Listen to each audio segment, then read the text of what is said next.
Hi, good morning. How are you all? അപ്പോൾ ഇന്നും നമുക്കൊരു മാക്സിം പഠിച്ചാലോ? ഇന്നത്തെ മാക്സിം ഡി മിനിമിസ് നോൺ കുറാക്ലെക്സ്. ഡി മിനിമിസ് നോൺ കുറാക്ലെക്സ് which means the law does not deal with trifles. അപ്പോൾ ട്രൈഫിൾസ് എന്ന് പറഞ്ഞാൽ സില്ലി മാറ്റേഴ്സ്. അപ്പോൾ എന്താണ്, നമ്മുടെ ഡെയിലി ലൈഫിൽ നമുക്ക് ഒത്തിരി സഫറിങ്സ് ഉണ്ടാവാം. ഈ സഫറിങ്സിന് വേണ്ടിയിട്ട് നമ്മൾ കോടതിയിൽ പോകാൻ പറ്റുമോ? പറ്റില്ല. അതായത് നമ്മളിപ്പോൾ പറയുകയാണ്, എൻ്റെ കാൽമുട്ട് വേദനിക്കുന്നു, കുറേ നടക്കേണ്ടി വന്നതുകൊണ്ട് ബസ് കിട്ടിയില്ല, ബസ്സിന് വേണ്ടിയിട്ട് വെയിറ്റ് ചെയ്യാൻ പറ്റിയില്ല. അല്ലെങ്കിൽ ഞാനിങ്ങനെ റോഡിൽ കൂടെ നടന്നപ്പോൾ മറ്റേ ആളിനെ തട്ടിയിട്ട് പോകേണ്ടി വന്നു, അല്ലെങ്കിൽ അയാൾ എന്നെ തട്ടിയിട്ട് പോയി, അപ്പോൾ അത് പ്രശ്നമാണ്. അങ്ങനെ ചെറിയ ചെറിയ സില്ലി നെഗ്ലിജിബിൾ ആയിട്ടുള്ള മാറ്റേഴ്സും കൊണ്ട് നമുക്ക് കോടതിയിൽ പോകാൻ പറ്റില്ല. കാരണം കോടതിക്ക് വിലപ്പെട്ട സമയമുണ്ട്, സബ്സ്റ്റാൻഷ്യൽ ആയിട്ടുള്ള മാറ്റേഴ്സ് ഡീൽ ചെയ്യേണ്ടതുണ്ട്. അപ്പോൾ അങ്ങനത്തെ കാര്യങ്ങൾ വരുമ്പോൾ നമ്മൾ കുഞ്ഞു കാര്യങ്ങളുമായിട്ട് പോയി കഴിഞ്ഞ് കഴിഞ്ഞാൽ കോടതിയുടെ വിലപ്പെട്ട സമയം നഷ്ടപ്പെടും. ഈ മാക്സിമിൻ്റെ ആപ്ലിക്കബിലിറ്റി ആദ്യം നമുക്ക് കാണാവുന്നത് 15th സെഞ്ച്വറിയിലാണ്. അപ്പോൾ സാൽമണ്ട് പറയുന്നത് എന്താ വെച്ച് കഴിഞ്ഞാൽ, കോടതിക്ക് more important matters to deal with ഉണ്ട് than these silly matters. That's why we are not taking those cases. അപ്പം കോമൺ ലോയിൽ സിവിലും ക്രിമിനലും ജൂറിസ്ഡിക്ഷൻസിൽ ഈ മാക്സിമിൻ്റെ ആപ്ലിക്കബിലിറ്റി നമുക്ക് കാണാവുന്നതാണ്. മാക്സിം അപ്ലൈ ചെയ്തിട്ടുണ്ട്.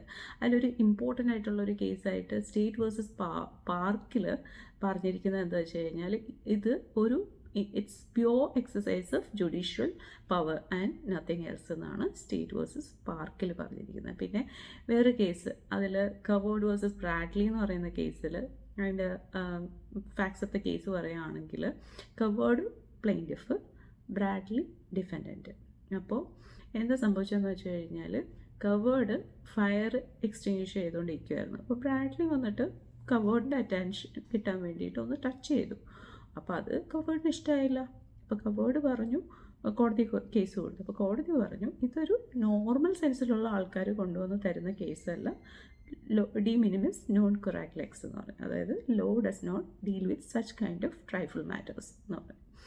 ഇത് ഇന്ത്യയിലും നമ്മൾ അപ്ലൈ ചെയ്തിരിക്കുന്നതായിട്ട് നമുക്ക് കാണാവുന്നതാണ്. അതായത് IPC സെക്ഷൻ 95 നമ്മൾ നോക്കുകയാണെങ്കിൽ, IPC സെക്ഷൻ 95 ഈ മാക്സിമിൻ്റെ ആപ്ലിക്കബിലിറ്റിയെ കുറിച്ച് പറയുന്നുണ്ട്. അതായത് നെഗ്ലിജിബിൾ ആയിട്ടുള്ള മിസ്റ്റേക്സ് ആണെങ്കിൽ നമുക്ക് അവോയ്ഡ് ചെയ്യാവുന്നതാണ്. അപ്പം നമുക്ക് BNS വന്നപ്പോഴും ഈ സെയിം ആപ്ലിക്കബിലിറ്റി നമുക്ക് കാണാം. സെക്ഷൻ 33 ഓഫ് BNSലാണ് ഇതിനെക്കുറിച്ച് പറയുന്നത്. 95 വേറെ കാര്യമാണ് പറയുന്നത്. അപ്പോൾ IPC സെക്ഷൻ 95 കാര്യം BNS സെക്ഷൻ 33 പറഞ്ഞിരിക്കുന്നത് എന്താണെന്ന് വെച്ചാൽ, ടെക്നിക്കലി ഇത് റോങ് ആയിരിക്കാം, പക്ഷേ ലീഗൽ ആക്ഷൻ അട്രാക്റ്റ് ചെയ്യുന്ന അത്രത്തോളം ഇതിന് ഗ്രേവ് അല്ല.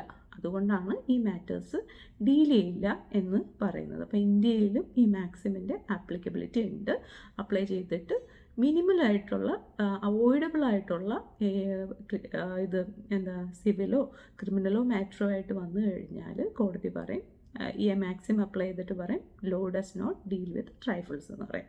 നമുക്ക് ഒരു കേസുണ്ട്, independent news services versus Yashraj films എന്ന് പറയുന്ന ഒരു കേസ്.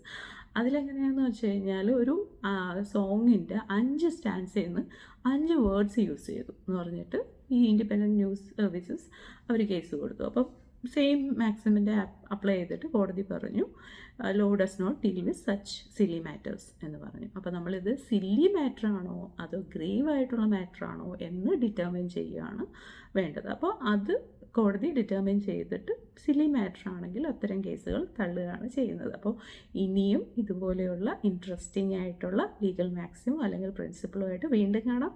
Thank you.